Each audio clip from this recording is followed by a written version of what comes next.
is Kate Hoppenrath, and I'm a 7th grade language arts teacher at West Valley Middle School. The assignment can be found by visiting the KCS website at knoxschools.org. You're going to click where it says Student Resources. And do you see down here in the bottom where it says See All Resources? You can click here and you can see all of the weeks that are listed. If you would like to have this lesson printed, the middle school packets are handed out on Mondays between 10 and noon. And here is a list of all of the meal distribution sites where you can also pick up your packets. Now, it's important that you complete the entire week's assignment before you continue this video. So first, when I saw this assignment, I thought, gosh, this is really interesting. I've always been fascinated with the science behind, the psychology behind advertising and marketing and what that means to students and how it affects not just children, but also how it affects adults. Because like it or not, we are all subjected to marketing ploys and things that are used to get our attention and encourage us to buy things that we may or may not need. So for this week's assignment, we're working on gathering evidence from a film. And the video that we watched, just a 6-minute video, is called The Myth of Choice: How Junk Food Marketers Target Our Kids. Okay, so let's break it down to what we have to do every day this week. So our objectives for the week, we wanted to analyze a film to establish its purpose and to assess its credibility. And credibility means how believable is it? Is the person who's creating the film someone that we can trust, someone who's using accurate information and facts and details? Is there a bias that's implicit within the video? Do we need to be aware of maybe their point of view or what they're trying to promote? The other objective is to identify and gather relevant research information about a film. So where are we going to find this information? If we watch a film and we want to know, well, where did this information come from? Where do we go in order to find that information? On Monday, all you had to do was watch it. So watch the film The Myth of Choice: How Junk Food Marketers Target Our Kids, and that's available at realfoodmedia.org. On Tuesday, watch the film again. I know that might seem tedious or unnecessary. Some of you have great memories and you can watch something one time and remember all of it. But for most of us, we watch the first time in order just to understand. The second time is where we start to make connections and we make meaning and we really think about what the video is trying to say. I watched the video probably 4 or 5 times, and I know you might think, oh, that's crazy. Who has time for that? But I will tell you that every time I watched, there was something that I picked up on that I hadn't picked up on the very first time that I watched it. So it's not done just to take up time. It's done because it adds to our learning. It adds to our understanding. This time on Tuesday, when you watch the film again, you had to complete a graphic organizer looking specifically at role, audience, format, and topic. Wednesday, there's a sentence expansion activity. Thursday, we have a personal reaction. And then on Friday, we had some questions to answer. So I'm going to go over what we had to accomplish for each of those days and go over some possible answers. Now, if your answers are not exactly the same as mine, that does not mean that yours are wrong, but I will provide you with a possible answer as well. So on Monday, you can see here I have some like little screenshots from the video just to jog your memory. I did take notes. You were not instructed to take notes, but I always find it helpful to take notes because I don't always remember everything that I see. And some of the notes that I took, first of all, the commercial that started the video I thought was really interesting because here we have this kind of stereotypical family of 4 with, parents and then a boy and a girl, brother and a sister. But the overwhelming feeling that sample or that example commercial showed me was that moms are apparently the bad guys in families because moms want their kids to eat healthy, and the kids are kind of like sneaking around trying to get their fast food in. And then even dad's even in on the whole sneaking around with the food. So I thought there is a lot to unpack in that example commercial, or that parody of a commercial for Mega Burger. But it also made me think, how many commercials over the course of my life have I seen for all of the different fast food restaurants? And it's been a lot. There are a lot of commercials, and sometimes we don't even realize the impact that those commercials have on us. So some of the other things that I took note of, I always listen for facts and statistics. I listen for numbers. When I'm looking at anything that's nonfiction, that's one of the things that really kind of piques my interest, one of the things that I really pay attention to. And $2 billion are spent by corporations every year in advertising and in sales. So they have a huge investment in getting our attention and in encouraging us to use them, to buy from them, to eat their products. And I thought that was really interesting. Another statistic that I thought was really interesting is that 1 in 3 kids eat fast food every day. Every day. That's 33% of kids eat some form of fast food every single day. And that was shocking to me. That may not be shocking to some of you. And I know that with busy schedules, it is far easier for us to go through a drive-through and pick up some food on our way to or from an activity or practice, but that still was really surprising to me. 50% of the calories that teens eat come from fat and sugar, and only 16% of kids get enough fruits and vegetables. I also thought this segment on engineered foods was interesting, and it made me want to know more. When she pointed out that fat and sugar are things that are hard to get in nature, and that's one of the reasons why our bodies crave it and why our brains seek it out, I thought that was really interesting, because when you think about all of the foods that are unprocessed, all of the foods that are natural, that's very true. All right, and then at the very end, I don't know if you caught it, but at the end, we do have this call to action. We do have this encouragement from our narrator that she is dedicated to making healthy food available to all families across the United States, and to making sure that marketing does not include the use of cartoon characters. Tuesday, you had to watch the film again, but this time you needed to fill in a graphic organizer. And the graphic organizer was looking specifically at role, and that would mean who created the film. Just watching the film, you wouldn't be able to get that information. If all you did was watch it, there were no credits, there was nothing that indicated who created it, why they created it, and what its intended purpose is for. So you actually had to dig a little into the website to figure out who created this film. So as I was looking at all of the information, there is on the website an About Us section. And I always encourage my students when they are conducting research to look at the About Us so that they can see, is this an objective resource, or is this a resource that has a bias? If the resource has a bias, that doesn't mean that it's not valuable, but it does mean that we need to make sure that we're critical thinkers of this information, and that we're not just taking it at face value, and that we are questioning and we're wondering and we're looking for other resources that will either support what the resource says or refutes it. So who created this film? Well, the website is called Real Food Media. And according to the About Us section on their website, they are a women-led organization using a variety of tools to transform food systems.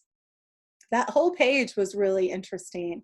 They have an entire list of what they stand for and what they support and what they are trying to do. And they seem to be a very progressive and forward-thinking organization focused on making sure that all kids have access to quality, healthy foods, and that parents are given the tools that they need to make those choices. So I don't know anything more about the organization other than what they were providing. So the audience, well, who do you think this was created for? Do you think it was created for students? Do you think it was created for parents? Do you think it was created for anyone? And I drew the conclusion that the audience for this video is parents and anyone else, any other caregiver in the kid's life that has access, that cares about having access to quality and healthy food. In the video, the mom is, or the narrator says that she is a mom, that she is concerned with the food that her child eats, and that it's her responsibility to make sure that her child has access to healthy food, and that she wants that same level of access for all kids. So I think the audience is parents in particular, but then also students and other caregivers. The format, the film is in kind of I would say, a nonfiction documentary style. It's not narrative. It's not really telling us a story. It is persuasive. And I think it's also designed to inform us and on another level to entertain us. When she opens the video with that mock commercial for a fast food restaurant, that's designed to get our attention. And I think that it does. And then she uses, or the company uses graphics and statistics and includes information that we can personally connect to and things that we can think about, things that she brings up points that we may not have thought about, or brings up information that we may not know, like the $2 billion that are spent in advertising on junk food ads. So the format, the video is in a documentary format where facts and statistics are used to support the idea that kids are influenced and manipulated by corporations. The narrator is speaking from the perspective of a mom who imagines raising her daughter in an environment where she isn't inundated with flashy advertising. All right, for topic, so what is the purpose of this video? The purpose of the video is to inform and persuade the viewer. By using an example commercial at the beginning, the video reminds the viewer of how common marketing to children is and how damaging it can be. At the end of the video, there is a call to action by asking the viewer to support the assertions of access to healthy food and eliminating cartoon characters in junk food advertising. All right, so that was for Tuesday. Tuesday required you just to fill out the graphic organizer and really think about what was being presented, how was it being presented, and who do you think would gain the most from watching it. For Wednesday, we kind of have a reinforcement activity, a reinforcement skill in sentence expansion. So if you look over here in this section, we have 4 sentence stems, and this is connected to the graphic organizer. So if you completed the graphic organizer using a lot of details and using a lot of information, then completing Wednesday's assignment for the sentence expansion activity would have been very simple. It's kind of like summarizing all of the things that you were focused on when you watched it on Monday, you rewatched it on Tuesday and filled out your graphic organizer, and then on Wednesday, you're thinking about all of those things that you learned and you're putting it into complete sentences. So let's look at my examples. So over here in the blue on the right-hand side of the screen, you can see what I put as my suggested sentences for the sentence expansion activity. So number 1, we have the film was created by blank, and then we need to complete that sentence. The film was created by Real Food Media so that people are informed about how junk food is marketed to kids. The film was created for parents and caregivers so that they are more aware of the strategies used to influence kids. Number 2, the film is a secondary source because of the inclusion of facts and statistics and studies. So, interesting when you think about primary and secondary resources. A primary resource is a first-person account. There were there was an example of a primary resource in the video when the narrator spoke directly to us about the challenges of raising her daughter in an environment that suggested that she eat more junk food than she needed to. But a secondary source is when you take something from another place and you interpret it, you use their studies, you analyze it, and you think about it. So overall, this piece would be an example of a secondary resource, even though what she said about her own personal experience would be a primary resource. So I hope that's not too confusing.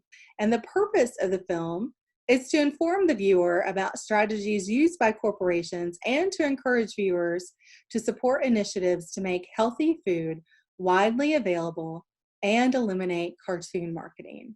On the screen is also the sentence expansion activity for Wednesday. So let's move on to what you needed to complete for Thursday and Friday. So Thursday, personally react to what you learned in the film. So there really aren't any wrong answers for this because this is how you connected to the film. And I've shared with you in my responses how I was able to connect to the film as an example. Up at the top of the chart, you can see that there are a couple of sentence stems that you can use to help you with creating your sentences. We're looking at the evidence and then connecting to that evidence. So on the left-hand side of this chart, we have evidence from the film, and then on the right-hand side, we have a personal response. So evidence from the film, food companies tell us they're just doing their job. Isn't that interesting? This really reminded me of, and I know you won't remember this because this was way before your time, but when I was growing up, there used to be ads for cigarettes in magazines and on television, and there was a cartoon character called Joe Camel that was it was popular, and they had all this marketing, like you could buy Joe Camel t-shirts and drink koozies and all sorts of things. And the tobacco industry came under a lot of criticism because they felt that they were using this marketing to encourage kids to start smoking at a very young age. And what they wanted was to create a customer for life. They wanted for someone to really latch on to this idea of Joe Camel was cool and smoking cigarettes was cool. And if you smoke cigarettes, then you must be cool. And that person would then become addicted to the nicotine in cigarettes and smoke for years, decades. And they were brought to court and they were fined for the manipulation that they used in their cigarette advertising. And so that was an immediate connection for me. And so that's what I wrote and the graphic organizer for my personal response, that this reminds me of when tobacco companies were being held responsible and liable for nicotine addiction in cigarettes. The companies claimed that people had a choice whether or not to smoke, which is true. We all have choices. And that they were not responsible for those choices. However, the science supported that they had manipulated what the ingredients that went into the cigarettes, and that they were making a product that was highly addictive and almost next to impossible for people to quit. And they had to pay a lot of money because of their liability, their responsibility in all of this. So the next one says, still, I can just say no, right? And yes, it's true. We can all just say no. But if we're being manipulated, if we're being encouraged, and if we're being inundated with images and ideas, it stands to reason that at some point that's going to have an impact on us, and that's going to influence our behavior. So my response is a personal response from when I was growing up. So back in the day, when cartoons were only on Saturday mornings, you would watch cartoons, and then in between all of the cartoons were commercials for toys and for sugary cereals and all sorts of things. And I was convinced that Count Chocula cereal was the only cereal that I needed in my life, that I needed Count Chocula cereal desperately. And I remember going to the grocery store and seeing it on the shelves and begging my mom, please, please, please buy Count Chocula cereal. And inevitably I was told no, and the plain Cheerios or the Rice Krispies went into the shopping cart. But one day she broke down. I must have used those nine nags, although it was probably more like 900 nags at that point. And she did. She broke down and she bought Count Chocula cereal, and I had one bowl of it, and it was the most disgusting thing I'd ever eaten. And my mom was right. Oh my gosh, kids, your mom sometimes is right. And in this case, my mom was definitely right. And it was the worst cereal I'd ever eaten. But there was a prize that was in the box, and that was pretty cool. So this is my connection to still I can just say no, right? And then the last one, the food industry has spent millions. This reminds me of follow the money. Like, where does the money come from? Who's funding this advertising? Who benefits from it? Who benefits from the sales of these products? And in following the money, then you can usually discover, well, there is something that is behind it. The more that you put into Thursday's graphic organizer, the more details that you use, it makes Friday's assignment that much easier. So for Friday, we have 4 questions to answer. You needed to answer these questions in complete sentences. A good rule of thumb if you're answering questions for an assessment is to turn the question into a statement so that you make sure you've addressed all of the different pieces of the question. So let's look at our first question. What additional information did you find interesting? So this is an opinion question for you. I happen to find all of this really interesting because I've always been kind of fascinated by how advertising and marketing can be used to impact people's behaviors. And I think that it's pretty evident from watching this video and from thinking about our own experience with seeing commercials and marketing that we are influenced by what we see. So my answer for number 1, I find the psychology of advertising and marketing fascinating. We all like to believe that we're immune to being manipulated by advertisers, but there's a lot of science that goes into figuring out people's buying habits and tendencies. I saw a show on the psychology of grocery store layouts and was really taken aback by how much thought is put into displays and where items are placed, whether or not it's at the end of an aisle or if it's at eye level or if it's above or below. Next time you go to the grocery store, pay attention to that. Where are all of the sugary cereals? Where are all of the cheaply produced junk food items? They're usually within pretty easy reach, and that's done on purpose. Number 2, what is one other question the film prompted you to think about? Well, I had a lot to think about with this. After watching the video, I would love to see long-range studies. Do kids who see a lot of advertising become adults who continue to make the same types of purchases? If you were a kid who was really influenced by sugary cereal commercials when you were young, does that mean that you continue that eating habit into your teenage years, young adult years, middle adult years, and so on? Does that make you a customer for life? Or do your taste change? Does your behavior change?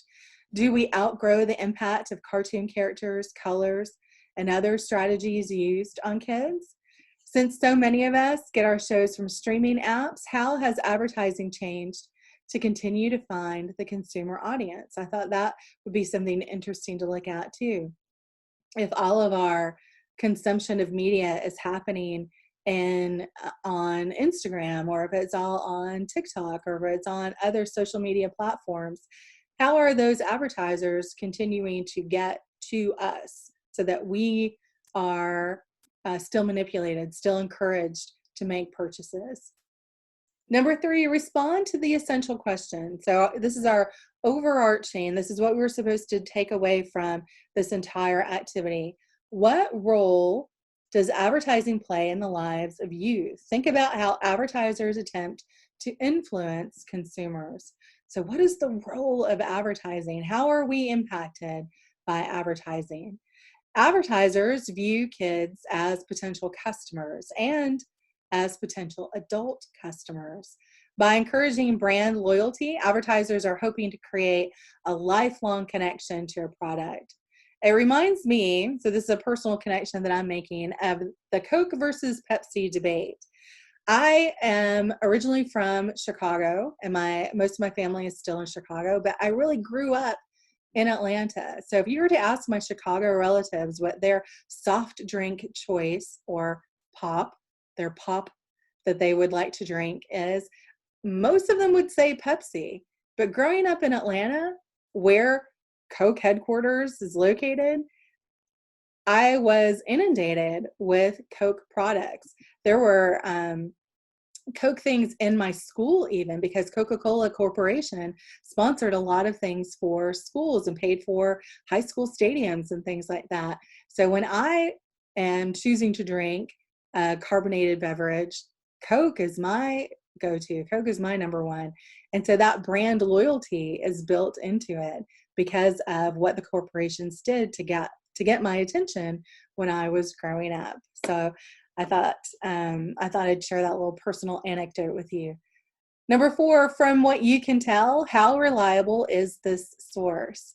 I can't stress this enough, but anytime you are looking at a resource, whether it's about the food industry or if it's about politics or if it's about even what's happening in our world right now with COVID-19, you need to be a discerning, critical thinker of that information.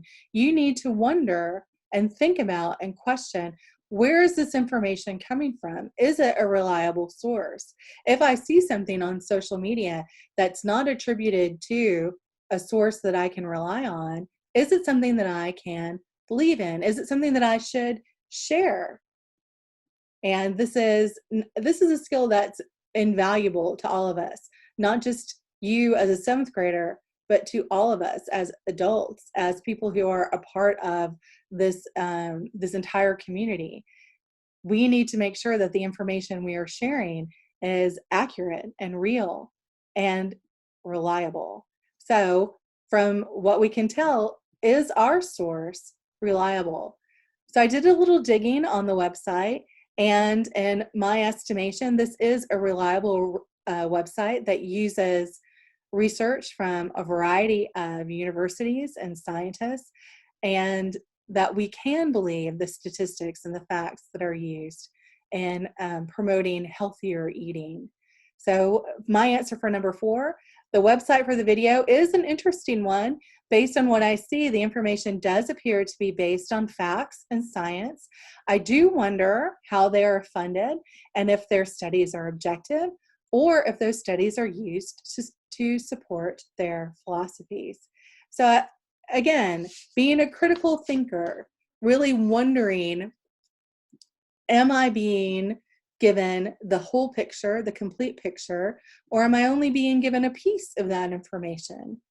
And I need to seek the other side. I need to seek maybe another viewpoint on the topic. All right, so I'm going to stop sharing my screen. Okay, there, I'm back. So thanks for joining me this week for week 6, 7th grade language arts. I hope that you enjoyed the video. I hope that you, now when you are consuming media, wonder and think and use those critical thinking skills to really investigate the information and to make sure that the information that you are getting is accurate and complete. And again, I just want to say I commend you for continuing on this journey with week 6. And as the weeks progress into summer, there will be additional information that is provided to you. So stick with us, keep those skills sharp so that next year when you are 8th graders, you are ready to go and you will have a very successful year. So have a great day and thanks for joining me.